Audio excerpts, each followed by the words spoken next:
પછીની ચાલીનું નામ તમારે બદલવું હોય તો બદલવાની તમને છૂટ છે.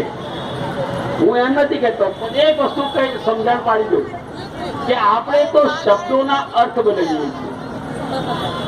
એક જમાનામાં દલિતનો અર્થ થતો હતો દબાયેલો, કચડાયેલો, પીડાયેલો, શોષી.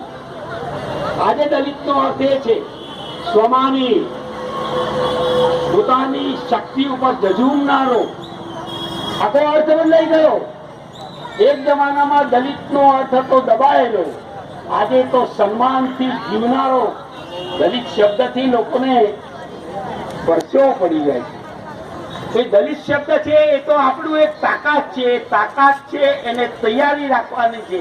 એ શબ્દને કાઢવાની કોઈ જરૂરત નથી. દલિત શબ્દ છે એનો અર્થ છે આત્મસન્માન. દલિત શબ્દ છે એનો અર્થ છે પુરુષાર્થ. દલિત જે શબ્દ છે એનો અર્થ થાય છે શિક્ષણ, એનો અર્થ થાય છે સંઘર્ષ, એનો અર્થ થાય છે યુનાઇટ થવાની વાત. એ શબ્દો સાથે મારી વાત પૂરી કરું છું.